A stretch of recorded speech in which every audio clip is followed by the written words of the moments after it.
سب سے پہلے تو میں مبشر اس بات پہ بڑی حیرت کا اظہار کروں گا کہ کچھ پولیٹیکل لیڈرز نے بھی اور ہمارے ساتھیوں نے بھی کہا کہ جی وہ چھوٹے صوبے سے ہیں. میرے خیال میں ہمیں تو کم از کم درست بات کرنی چاہیے کہ کاکڑ، انوار الحق کاکڑ پاکستان کے سب سے بڑے صوبے سے ہیں، آبادی کے اعتبار سے سب سے بڑا صوبہ ہے. ہاں آپ یہ کہہ لیں کہ وسائل وہاں پر نہیں دیے جاتے، جی رقبے کے اعتبار سے سب سے بڑا صوبہ ہے، رقبے کے اعتبار سے سب سے بڑا صوبہ ہے نا، تو ہم یہ نہیں کہہ سکتے کہ وہ چھوٹے صوبے سے. رقبے کے اعتبار سے انوار الحق کاکڑ پاکستان کے سب سے بڑے صوبے کی ریپرزنٹیشن کرتے ہیں ایک، اور انوار الحق کاکڑ پاکستان کے سب سے محروم صوبے کی ریپرزنٹیشن بھی کرتے ہیں. دوسری بات، تیسری بات یہ ہے کہ انوار الحق کاکڑ صاحب جو ہیں، مجھے اتفاق ہے ان کے ساتھ انٹریکشن کا. ابھی 2 روز پہلے بھی اسلام آباد کے ایک مقامی ریسٹورنٹ میں نے انہیں اپنے دوستوں کے ساتھ بیٹھے ہوئے دیکھا اور وہاں پر ملاقات بھی ہوئی. جو انوار الحق کاکڑ کا اگر آپ بیک گراؤنڈ دیکھیں تو انوار الحق کاکڑ نے بلوچستان یونیورسٹی میں جو نیشنلسٹ پالیٹکس کی ہوئی ہے، وہ لیفٹ کی پالیٹکس کو جانتے ہیں.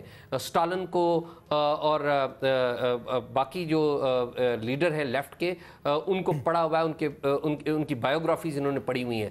پھر رائٹ کی پالیٹکس کو بھی جانتے ہیں کیونکہ بعد میں انہوں نے رائٹ ونگ کی پالیٹکس کو جوائن کیا. انہوں نے مشرف صاحب کو سپورٹ کیا، پھر پی ایم ایل کیو میں چلے گئے. 2008 کا جو الیکشن ہے انہوں نے پی ایم ایل کیو کی ٹکٹ کے اوپر لڑا، لیکن وہ بڑے کافی امکانات تھے ان کے بننے کے الیکشن میں منتخب ہونے کے، لیکن آپ کو پتہ ہے بے نظیر بھٹو صاحبہ کی شہادت ہو گئی تو خیر وہ نہیں بنا سکے. پھر وہ جب آپ کو پتہ ہو کہ جب 2008 کی گورنمنٹ بنی تو بلوچستان میں ان کا ایک رول تھا، بعد میں وہ پی ایم ایل این میں بھی چلے گئے. اہم بات یہ ہے کہ جب یہ نواز شریف صاحب کی حکومت میں 2013 آنورڈ بلوچستان کی گورنمنٹ توڑی گئی، یا بلوچستان کی گورنمنٹ پہ پہلے جسے کہیں کہ سب سے پہلے کارروائی بلوچستان کی حکومت ختم ہوئی تھی نون لیگ کی، تو اس سارے کام میں اور باپ پارٹی بنانے میں جو چند لوگ جنہوں نے مرکزی کردار ادا کیا تھا ان میں انوار کاکڑ تھے.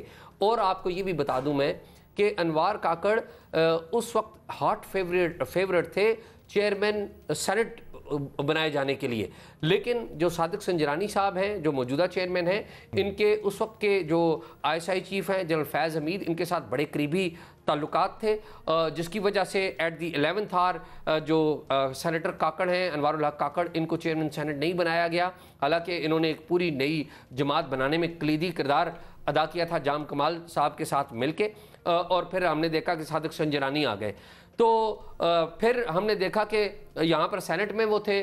سینٹ میں ان کا جو رول ہے وہ ہم دیکھتے ہیں تو ہمیں پتہ لگتا ہے کہ جو پرومیننٹ کنٹریبیوشن ہے انوار کاکڑ کی، وہ پرومیننٹ کنٹریبیوشن یہ ہے کہ ایک کمیٹی بنی تھی سینٹ کے اندر جو کہ جبری طور پہ مذہب تبدیل کرنے کے حوالے سے جو ہماری نان مسلم ہیں ان کے حوالے سے ایک کمیٹی بنی تھی.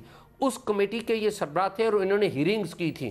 انہوں نے جو سندھ کے اندر جا کے ٹریول کیا تھا، سندھ کے اندر بہت زیادہ شکایتیں تھیں کہ جو نو عمر ہندو لڑکیاں ہیں اور دیگر مذہب سے تعلق رکھنے والی لڑکیاں، ان کا مذہب تبدیل کروایا جاتا ہے. تو انہوں نے اس کے اوپر ایک رپورٹ تیار کی تھی جو کہ میں یہ سمجھتا ہوں کہ اس کے اوپر ایک پورا پروگرام رکھا جانا چاہیے. اس وقت بھی لوگوں نے نہیں رکھا اور شاید ابھی بھی یہ بات ڈسکس ٹی وی پہ نہیں کریں گے. تو بڑی کمپریہنسو رپورٹ انہوں نے لکھی تھی. پھر دوسری اور اہم بات یہ ہے ان کے حوالے سے کہ یہ گلوبل اور ریجنل پالیٹکس کو بڑا اچھا جانتے ہیں. آپ ان کی سینٹ کے اندر جو سپیچز ہیں وہ اٹھا کر دیکھ لیں، ان چیزوں میں 3 چیزیں بڑی واضح ہمیں نظر آئیں گی. ایک چیز ہمیں نظر آئے گی کہ یہ گلوبل اور ریجنل پالیٹکس میں جو ساری چینجز ہو رہی ہیں ان کے اوپر گہری نظر رکھتے ہیں. دوسرا یہ ہے کہ ہم یہ بھی دیکھتے ہیں کہ ان کی جو نیشنلزم تھنکنگ ہے یا اسٹیبلشمنٹ کے ساتھ بھی ان کی تھنکنگ موجود ہے. یہاں پر کہا جاتا ہے کہ نون لیگ کے ساتھ یا آصف علی زرداری اور نواز شریف کے ساتھ ان کے قریبی تعلقات ہیں.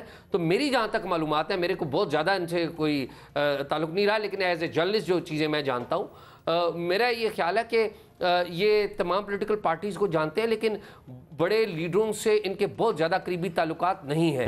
آپ یہ کہیں کہ یہ پاکستان کی اسٹیبلشمنٹ کو بہت اچھے طریقے سے سمجھتے ہیں تو بالکل یہ بہت اچھے طریقے سے سمجھتے ہیں۔ یہ پاکستان کی پالیٹکس کو اچھے طریقے سے سمجھتے ہیں تو بہت اچھے طریقے سے سمجھتے ہیں۔ لاہور میں، پنجاب میں انہوں نے وقت گزارا ہوا ہے، کراچی میں، سندھ میں وقت گزارا ہوا ہے، بلوچستان سے خود تعلق رکھتے ہیں، خود ان کا ایک پشتون بیک گراؤنڈ ہے، تو ملٹی ڈائمینشنل پرسنالٹی ہیں یہ۔